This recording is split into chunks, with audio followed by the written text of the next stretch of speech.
Hi students, మనం circle సంబంధించి last వీడియోలో 11 వరకు మనం ప్రాబ్లమ్స్ అనేది డిస్కస్ చేయడం జరిగింది. 11 వరకు ఉన్నటువంటి ప్రాబ్లమ్స్ కంప్లీట్ అయ్యాయి కాబట్టి నెక్స్ట్ 12th ప్రాబ్లం దగ్గరికి వస్తే ఇక్కడ find the equation of the circles for which points given below are the end points of a diameter. అంటే ఇక్కడ ఇచ్చినటువంటి పాయింట్స్ ఏంటంటే the end points of a diameter అని. అంటే సర్కిల్ అనేది తీసుకుంటే దాంట్లో ఉన్నటువంటి డయామీటర్కి ఎండ్ పాయింట్స్ అనేది ఇవ్వడం జరిగింది. అలా ఎండ్ పాయింట్స్ ఇచ్చినప్పుడు దాని యొక్క ఈక్వేషన్ కనుక్కోవాలంటే దానికి ఫార్ములా ఏంటంటే X minus x1 into X minus x2 plus y minus y1 into y minus y2 equal to 0. ఇది 2 పాయింట్స్ ఎప్పుడు డయామీటర్ ఇచ్చినప్పుడు డయామీటర్కి ఎండ్ పాయింట్స్ అయినప్పుడు డయామీటర్కి ఎండ్ పాయింట్స్ అనేటువంటి 2 పాయింట్స్ ఇచ్చినప్పుడు కనుక్కోవడానికి కావాల్సినటువంటి ఈక్వేషన్ అనేది అవుతుంది. అయితే ఇక్కడ ఈ వాల్యూ సబ్స్టిట్యూట్ చేస్తే ఇది వచ్చి x1 y1 x2 y2గా తీసుకొని సబ్స్టిట్యూట్ చేద్దాం. x మైనస్ x1 అంటే 1, x మైనస్ x2 అంటే 4, next plus y minus 2 into y minus y2 అంటే 6 ఈక్వల్ టు 0. ఇప్పుడు వీటిని మల్టిప్లై చేస్తే x into x square, next minus ఎక్స్తో రెండింటి మల్టిప్లై చేస్తాం, నెక్స్ట్ 4తో minus 4x plus minus in minus plus 4 plus అలాగే y square minus 2y next minus 6y plus 12 equal to 0. Next ఇక్కడ ఎక్స్ స్క్వేర్ అలాగే రాస్తాం, నెక్స్ట్ ఇక్కడ ఉన్నటువంటి వై స్క్వేర్ని అలాగే రాస్తాం, నెక్స్ట్ ఇక్కడ వచ్చి మైనస్ ఎక్స్ ఉంది, ఇక్కడ మైనస్ 4x అనేది ఉంది, టోటల్గా మైనస్ 5x అనేది అవుతుంది. నెక్స్ట్ వై తీసుకుంటే ఇక్కడ మైనస్ 2y ఉంది, ఇక్కడ మైనస్ 6y ఉంది, అంటే మైనస్ 8y వస్తుంది.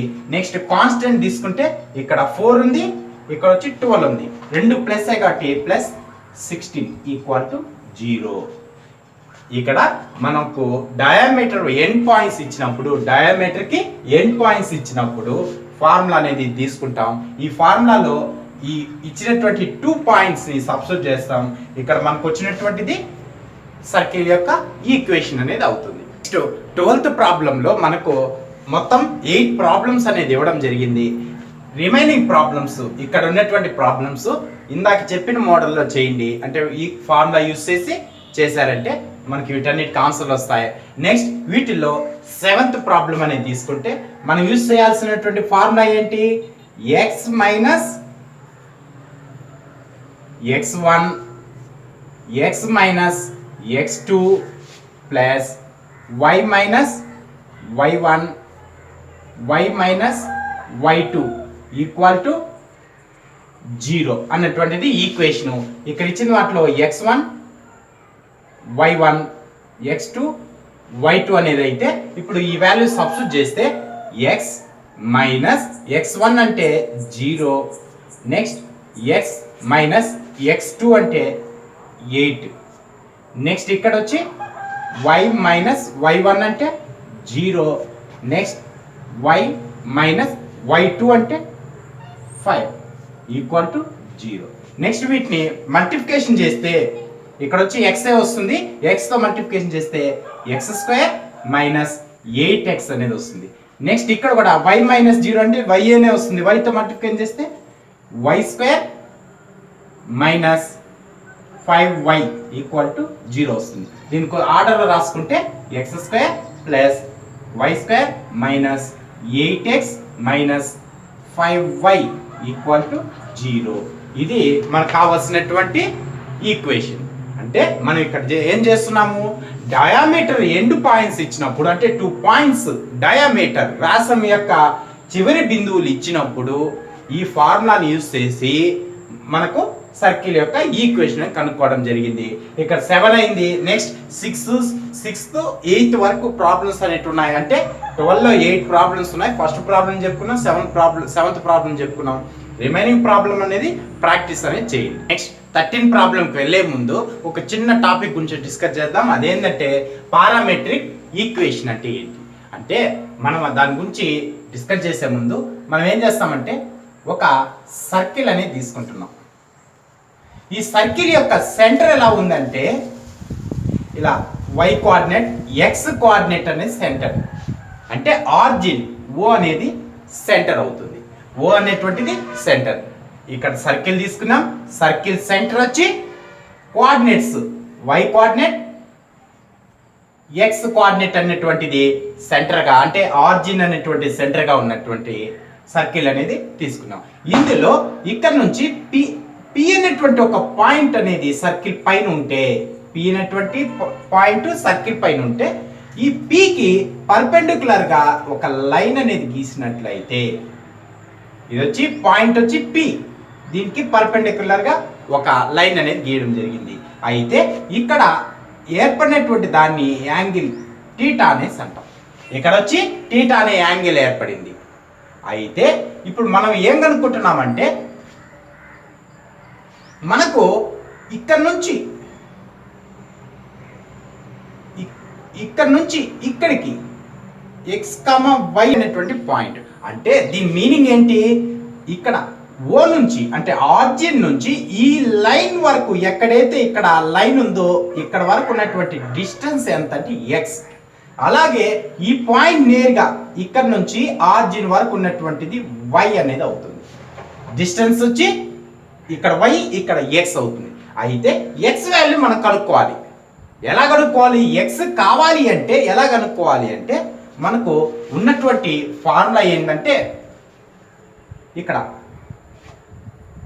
మనం దీన్ని పైథాగరస్ థీరం అనేది యూజ్ చేస్తే, పైథాగరస్ థీరం అంటే ట్రిగ్నోమెట్రిక్ ఫంక్షన్స్ యూజ్ చేస్తే మనకు కావాల్సింది x వాల్యూ. కాబట్టి x కి రిలేటివ్ గా ఇక్కడ ఉన్నటువంటి ఈ లైన్ అనేది r అనేది అవుతుంది. మనకు ఈ లైన్ వచ్చి r, ఇక్కడ వచ్చి థీటా. ఇక్కడ నుంచి ఆరిజిన్ నుంచి ఈ పాయింట్ p కి నేరుగా ఉన్నటువంటి x యాక్సిస్ పైన x యాక్సిస్ వరకు ఉన్నటువంటిది x అనేసి, అలాగే ఆరిజిన్ నుంచి ఈ పాయింట్ నేరుగా ఇక్కడ ఇలా ఉన్నటువంటిది y డిస్టెన్స్ లో ఉంటుంది అనేసి అనుకుంటే, ఇప్పుడు మనకు x కావాలి కాబట్టి x కావాలి అంటే x కి రిలేటివ్ గా ఉన్నటువంటిది ఏమొస్తుంది అంటే ఫస్ట్ కాస్ థీటా అనేది తీసుకుంటాం.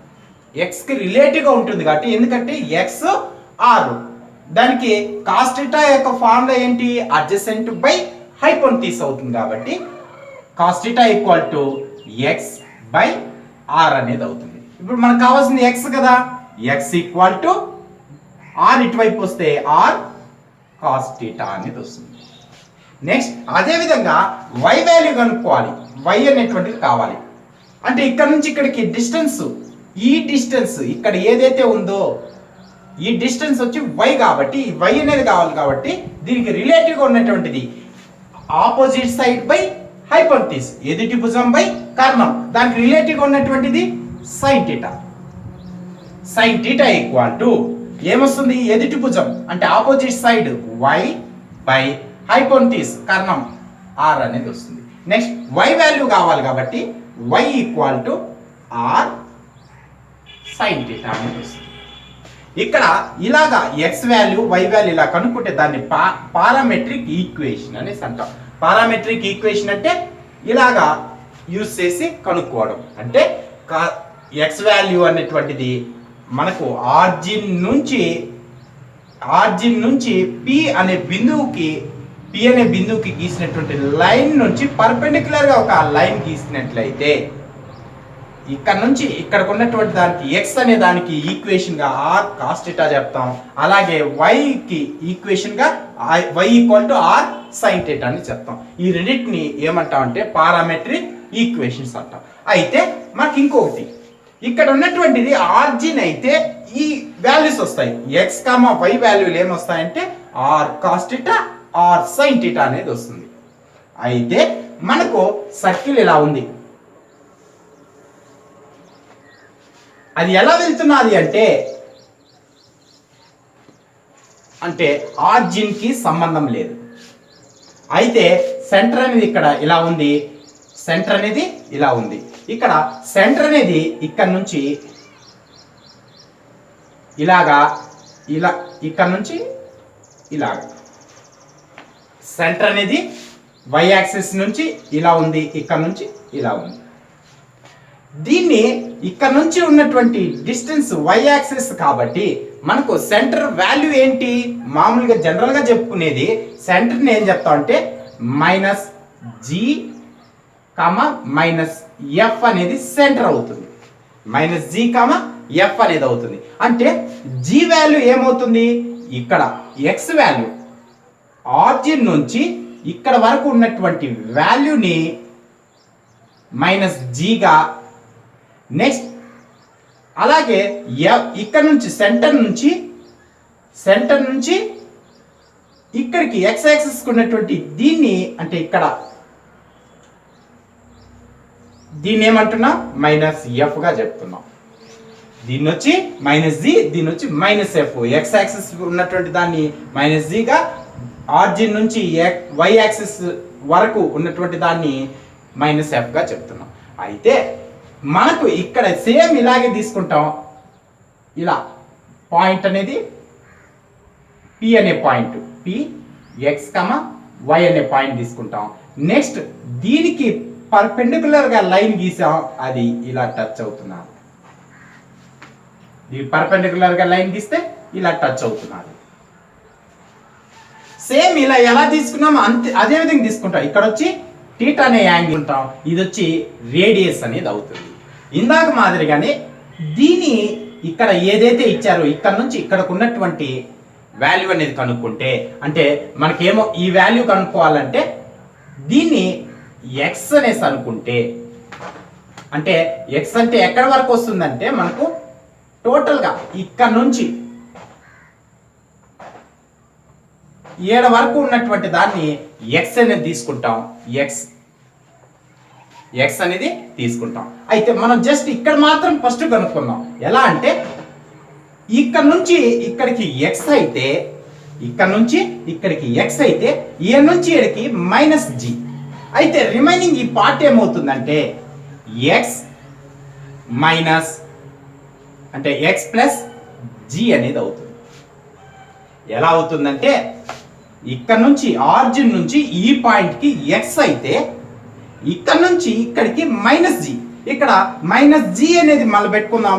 ఫస్ట్ వీటిని ఏం తీసుకుంటే ఇక్కడన్నది హెచ్గా, ఇక్కడన్నది కేగా తీసుకున్నాం. కన్ఫ్యూజన్ మైనస్ అనేది లేకుండా హెచ్ ఇది కేగా తీసుకున్నప్పుడు ఇక్కడ నుంచి ఆరిజిన్ నుంచి మనకి ఏదైతే ఇక్కడ లైన్ పర్పెండిక్యులర్ లైన్ గీస్తామో అక్కడ వరకు ఎక్స్ అయింది, ఏ నుంచి ఇక్కడ వరకు హెచ్ అయితే ఈ పార్ట్ ఏమవుతుందంటే ఎక్స్ మైనస్ హెచ్ అనేది అవుతుంది. ఎక్స్ లో నుంచి హెచ్ రిమూవ్ చేస్తే ఈ పార్ట్ వస్తుంది. X minus H equal to ఇదేంటిది అడ్జసెంట్ సైడ్ కాబట్టి అంటే మనకేమొస్తుంది ఇక్కడ దీన్ని మళ్ళా తనిగా చేద్దాము. ఫస్ట్ దీని వాల్యూ ఎక్స్ మైనస్ హెచ్ అనేటువంటిది, దీని వాల్యూ ఎక్స్ మైనస్ హెచ్ అనేటువంటిది. అయితే కాస్ థీటా తీసుకుంటే cos theta equal to X minus H by R. మనకి ఇందాక ఇక్కడ చేసిన విధంగానే ఎలాగా ఎక్స్ బై ఆర్ ఎలా వచ్చిందో దీని వాల్యూ వచ్చి ఎక్స్ మైనస్ హెచ్ కాబట్టి దీని వాల్యూ ఎక్స్ మైనస్ హెచ్ కాబట్టి X minus H by R radius అంటే అడ్జసెంట్ బై హైపోటెన్యూస్ అని తీసుకుంటాం. దీన్ని ఆర్ ఇటువైపు పంపిస్తే X minus H equal to R cos theta. ఈ మైనస్ హెచ్ అటువైపు పంపిస్తే ఎక్స్ వాల్యూ కావాలి కాబట్టి H plus R cos theta అనేది వస్తుంది. దేని వాల్యూ ఎక్స్ వాల్యూ ఏమొస్తుంది H plus R cos theta అనేది వస్తుంది. సేమ్ ఇదే ప్రాసెస్ లో ఇప్పుడు సైన్ తీసుకుందాం. సైన్ థీటా అనేది తీసుకుందాం. అయితే ఇక్కడికి ఇది ఎలా వచ్చిందో ఇక్కడ వరకు కే కాబట్టి మనకి ఇక్కడ వరకు ఉన్నటువంటిది ఇది y. ఇక్కడ వరకు కే ఉన్నప్పుడు ఈ రిమైనింగ్ పార్ట్ ఏమవుతుందంటే y మైనస్ కే అనేది అవుతుంది. y మైనస్ కే అవుతుంది. అయితే సైన్ థీటా దీని వాల్యూ ఎంత y minus K. Sine theta equal to y minus K by R అనేది వస్తుంది. ఆర్ ఇటువైపు పంపిస్తే y minus K equal to R sine theta అనేది వస్తుంది. నెక్స్ట్ కేని అటువైపు పంపిస్తే y equal to K plus R sine theta అనేది వస్తుంది. అంటే x వాల్యూ వచ్చి h plus R cos theta, y value వచ్చి k plus R sine theta అనేది వచ్చింది. అయితే మనం ఏంటిది h అంటే ఏంటి, ఇక్కడ నుంచి ఇక్కడికి ఉన్న డిస్టెన్సే కదా, అంటే మైనస్ జీ కాబట్టి h ప్లేస్ లో x equal to minus G plus R cos theta అనేది సబ్స్టిట్యూట్ చేస్తాం. నెక్స్ట్ అదే విధంగా ఇక్కడ నుంచి ఎక్కడి నుంచి ఆర్జిన్ నుంచి ఈ పాయింట్ వరకు ఉన్నటువంటి ఈ పాయింట్ వరకు ఉన్నది ఎఫ్ అవుతుంది. ఇది వచ్చి ఎఫ్. మనం ఏం తీసుకున్నాం కేని తీసుకున్నాం కాబట్టి కే ప్లేస్ లో మైనస్ ఎఫ్ అనే దాన్ని సబ్స్టిట్యూట్ చేస్తే y equal to minus F plus R sine theta అనేది వస్తుంది. ఇక్కడ హెచ్ ఉన్నా సరే లేదు మైనస్ జీ అయినా సరే మనకు సెంటర్ అనేది minus G comma minus F కాబట్టి ఆ వాల్యూలు అనేది సబ్స్టిట్యూట్ చేసినాం. ఇక్కడ minus G comma minus F minus G comma minus F అనేటివి ఏంటివంటే సెంటర్ అవుతుంది, centre points. Minus G comma minus F అనేది సెంటర్ పాయింట్స్ అవుతుంది. అంటే మనకు ఇక్కడ ఇచ్చినటువంటి పారామెట్రిక్ ఈక్వేషన్ కనుక్కోమన్నారు అంటే x equal to minus G plus R cos theta, అలాగే y equal to minus F plus R sine theta అన్నటువంటి వాటిని యూజ్ చేసి పారామెట్రిక్ ఈక్వేషన్ అనేది కనుక్కుంటాం. అంటే ఈ వాల్యూ కనుక్కోవడమే, x వాల్యూ y వాల్యూ కనుక్కోవడమే పారామెట్రిక్ ఈక్వేషన్ అనేది అవుతుంది. అయితే మైనస్ జీ మైనస్ ఎఫ్ అనేది సెంటర్, అలాగే ఆర్ అనేది రేడియస్ అవుతుంది, కాస్ థీటా అన్నటువంటి అలాగే సబ్స్టిట్యూట్. ఒకవేళ యాంగిల్ ఇస్తే యాంగిల్ సబ్స్టిట్యూట్ చేస్తాం, లేదంటే కాస్ థీటా అనేది అలాగే ఉంచేస్తాం. ఇప్పుడు నెక్స్ట్ చెప్పబోయే ప్రాబ్లమ్స్ లో ఆర్జిన్ ద్వారా అయితే మైనస్ జీ కామా ఎఫ్ అనేది ఇక్కడ ఉండవు. ఎందుకంటే మైనస్ జీ ఎఫ్ అనేది ఆర్జిన్ కాబట్టి, అంటే 0 కామా 0 కాబట్టి ఇక్కడ మైనస్ జీ ఎఫ్ అనేటువంటివి minus G comma minus F అనేటువంటివి 0 కామా 0 అవుతుంది. కాబట్టి ఇక్కడ ఏమొచ్చింది x equal to R cos theta, y equal to R sine theta అనేది వచ్చింది. కానీ ఇక్కడ మనకు సెంటర్ అనేటువంటిది ఉన్నది మనకు, అంటే ఇక్కడ ఆర్జిన్ ద్వారా సర్కిల్ అనేది గీయబడలేదు కాబట్టి ఇక్కడ సెంటర్ అనేది మనకు ఉన్నది. వాటిని ఏంగా తీసుకున్నాం మైనస్ జీ మైనస్ ఎఫ్ కాబట్టి x equal to minus G plus R cos theta, అలాగే y equal to minus F plus R sine theta అనేది వస్తుంది. ఇక్కడ బాగా గుర్తుపెట్టుకోవాల్సింది ఏంటంటే ఇక్కడ నుంచి ఇక్కడికి ఉన్నటువంటి దానికి, అంటే ఇక్కడ నుంచి x ప్లస్ హెచ్ అన్నటువంటిది, అంటే ఇక్కడ నుంచి ఇక్కడికి x అయితే ఇది వచ్చి హెచ్ అంటుంది, ఇక్కడన్నది హెచ్ అనుకున్నాం. మనకు కావాల్సింది ఇది ఒక్కరవే కాబట్టి x లోంచి హెచ్ సబ్ట్రాక్షన్ చేస్తే ఈ చిన్న బిట్టు x మైనస్ హెచ్ అవుతుంది. అలాగే ఇక్కడ కూడా y మైనస్ కే అనేది అవుతుంది, ఈ చిన్న బిట్టు ఇక్కడ నుంచి ఇక్కడికి. అంటే ఇక్కడ అడ్జసెంట్ వచ్చి x మైనస్ హెచ్, అలాగే ఆపోజిట్ సైడ్ వచ్చి y మైనస్ కే వస్తుంది. వాటి నుంచి x వాల్యూ y వాల్యూ అనేది కనుక్కోవడం జరిగింది. ఈ రెండింటిని ఇక్కడ ఇచ్చినటువంటి ఆర్జిన్ ద్వారా వచ్చినటువంటి పారామెట్రిక్ ఈక్వేషన్స్ ని ప్లస్ ఇలాగా ఆర్జిన్ కాకుండా ఇచ్చినటువంటి, అంటే సెంటర్ అనేది ఉన్నటువంటి వాటికి ఇస్తే రెండిట్లో సెంటర్ ఉంది, ఇక్కడ 0 0, ఇక్కడ మాత్రం minus G comma minus F అనేటువంటి సెంటర్. వీటిని యూజ్ చేసి నెక్స్ట్ ప్రాబ్లం ఎలా చేయాలనేది చూద్దాం. నెక్స్ట్ 13 ప్రాబ్లం అనేది చేస్తే ఇక్కడ 13 ప్రాబ్లం ఏంటంటే obtain the parametric equation of each of the following circles అని, అంటే ఇక్కడ ఇచ్చిన వాటికి పారామెట్రిక్ ఈక్వేషన్ అనేది కనుక్కోవాలి. పారామెట్రిక్ ఈక్వేషన్ అనేది కనుక్కోవాలి. అయితే మనం కనుక్కోవడానికి ఏం కావాలంటే సెంటర్ కావాలి ప్లస్ ఆర్ అనేది కావాలి. కాబట్టి ఇక్కడ సెంటర్ ఏమవుతుందంటే ఇది ఎలా ఉందంటే x² plus Y square equal to R square అనేటువంటి ఫార్ములాగా ఉంది సర్కిల్ ఈక్వేషన్. ఎప్పుడు మనకు ఇది ఎప్పుడు వస్తుందంటే ఇక్కడ ఏదైతే సర్కిల్ అనేటువంటిది 0 0 అనేటువంటిది వస్తుందో, అంటే ఆర్జిన్ అనేటువంటి సెంటర్ అవుతుందో దానికి ఈక్వేషన్ అనేది x² + y² = r² అని వస్తుంది. అయితే మనకు ఏ ఈక్వేషన్ వచ్చినా మనకి ఏంటంటే మనకు తెలిసింది ఏంటంటే ఈక్వేషన్ లో -g, -f ఇక్కడ లేవు కాబట్టి 0, 0 అవుతుంది. నెక్స్ట్ r అనేటువంటిది r² = 4 అయితే r = 2 అవుతుంది. నెక్స్ట్ మనకు ఫార్ములా సబ్స్టిట్యూట్ చేస్తే x = -g + r cos θ అనేది వస్తుంది. ఇక్కడ సబ్స్టిట్యూట్ చేస్తే -g అంటే 0 కాబట్టి ఇంకా r అంటే ఏమొస్తుంది 2 వస్తుంది. 2 cos θ అనేది వస్తుంది. అలాగే y = -f + r sin θ అనేది తీసుకుంటే ఇక్కడ ఏం చేస్తాం -f అనేది కూడా 0 కాబట్టి r అంటే 2 sin θ అనేది వస్తుంది. x = 2 cos θ, y = 2 sin θ అనేది పారామెట్రిక్ ఈక్వేషన్స్ అవుతాయి. నెక్స్ట్ సెకండ్ ప్రాబ్లం అని తీసుకుంటే ఇక్కడ ఇచ్చిన వాటిల్లో సేమ్ ఇలాగే ఉంది. ఇక్కడ కూడా ఏంటంటే -g, -f అంటే సెంటర్ = 0, 0 అవుతుంది. నెక్స్ట్ ఇక్కడ ఇచ్చిన ఈక్వేషన్ 4 ఇటువైపు పంపిస్తే x² + y² = 9/4 అనేది అవుతుంది.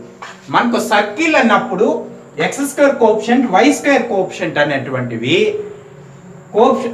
x² కి y² కి ఉన్నటువంటి కోఎఫిషియంట్ అనేది 1 అనేది ఉండాలి. అంటే గుణకం అనేది 1 ఉండాలి, కోఎఫిషియంట్ 1 ఉండేట్టుగా చూసుకోవాలి. కాబట్టి 4 ఇటువైపు పంపించాం 9/4 అయింది. అంటే దీని అర్థం 3/2² అని. r ఎంత వస్తుంది అప్పుడు r = 3/2 అనేది వస్తుంది. ఇప్పుడు సబ్స్టిట్యూట్ చేస్తే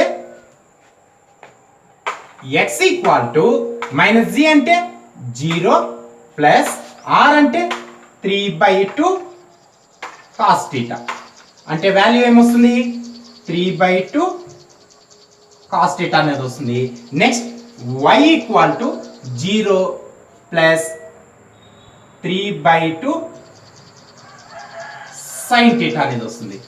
అంటే 3/2 sin θ అంటే -g, -f అనేటువంటి 0 కాబట్టి ఇక్కడ 0 అంటే ఇక్కడ లేవు కాబట్టి 0 పెట్టుకున్నాం. r వాల్యూ 3/2 వచ్చింది. ఇది సబ్స్టిట్యూట్ చేస్తే మనకు కావాల్సినటువంటి 3/2 cos θ, 3/2 sin θ అనేటువంటివి పారామెట్రిక్ ఈక్వేషన్స్ అనేది అవుతాయి. 13 ప్రాబ్లం లో మరికొన్ని ప్రాబ్లమ్స్ అనేది ఇవ్వడం జరిగింది. ఇందాక యూజ్ చేసినటువంటి ఫార్ములా యూజ్ చేసి ఈ ప్రాబ్లమ్స్ కనుక్కోండి. ఇందులో 5th ప్రాబ్లం అనేది ఇక్కడ ఇప్పుడు ఎక్స్ప్లెయిన్ చేస్తాను. అదే విధంగా ఉన్నటువంటి 6th ప్రాబ్లం అనేది ప్రాక్టీస్ కోసం అనేది ఇవ్వడం జరిగింది.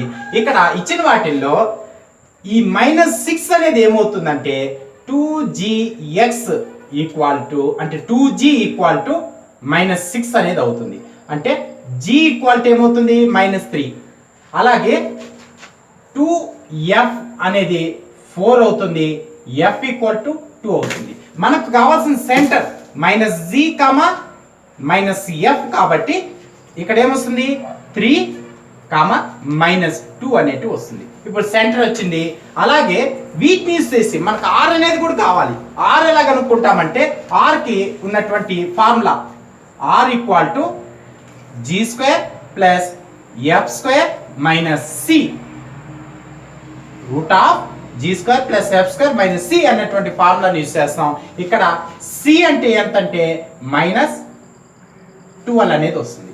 ఇప్పుడు దీనిలో సబ్స్టిట్యూట్ చేస్తే మనకు r వాల్యూ ఏమొస్తుంది g² అంటే 9 + f² అంటే 4. ఇక్కడ -12 అనేది వస్తుంది. నెక్స్ట్ ఇవన్నీ యాడ్ చేస్తే 9 + 4 13 + 12 √25 = 5. r వాల్యూ వచ్చి 5 వచ్చింది. ఇప్పుడు మనము సబ్స్టిట్యూట్ చేస్తే x = -g అంటే 3 + r అంటే 5 కాస్ థీటా. ఎక్స్ వాల్యూ ఎంత వచ్చింది 3 ప్లస్ 5 కాస్ థీటా వచ్చింది. అలాగే y equal to -2 plus 5 sine theta. ఇవి మనకు కావాల్సినటువంటి పారామెట్రిక్ ఈక్వేషన్ అవుతుంది. దీన్ని ఎలా కనుక్కున్నాము? ఫస్ట్ మనకి ఇచ్చినటువంటి సర్కిల్ ఈక్వేషన్ నుంచి సెంటర్ -g, f అనేది కనుక్కున్నాం. అంటే ఇక్కడ ఈక్వేషన్ జనరల్ ఈక్వేషన్ ఏమవుతుంది? x² + y² + 2gx అనేది అవుతుంది. అంటే 2g వాల్యూ ఎంత? -6. అలాగే 2f వాల్యూ 4. దీని నుంచి gf వాల్యూ కనుక్కున్నాం. మనకి సెంటర్ అంటే -g, f అనేది వస్తుంది. కాబట్టి -g, f వచ్చి 3, -2. అలాగే ఇక్కడ -12 అనేది c అవుతుంది. ఇది యూజ్ చేసి r వాల్యూ కనుక్కుంటాం. r √g² + f² - c. వాటిలో gf c వాల్యూ సబ్స్టిట్యూట్ చేసిన r వాల్యూ 5 అనేది వచ్చింది. రేడియస్ కూడా కనుక్కునేసాం. సెంటర్ తెలుసు, సెంటర్ -g, f తెలుసు, రేడియస్ r తెలుసు. వాటిని ఈక్వేషన్ లో సబ్స్టిట్యూట్ చేస్తే x = 3 + 5 cos θ, y = -2 + 5 sin θ అనేది మనకు కావాల్సినటువంటి పారామెట్రిక్ ఈక్వేషన్స్ అనేది అవుతాయి. నెక్స్ట్ ఈ ప్రాబ్లం మాదిరిగానే ఇక్కడ ఇచ్చినటువంటి ప్రాబ్లం అదే విధంగా సెంటర్ తీసుకుంటాం, రేడియస్ కనుక్కుంటాం, ఇలాగా పారామెట్రిక్ ఈక్వేషన్ లో సబ్స్టిట్యూట్ చేస్తాం. వీటిని ప్రాక్టీస్ అనేది చేస్తే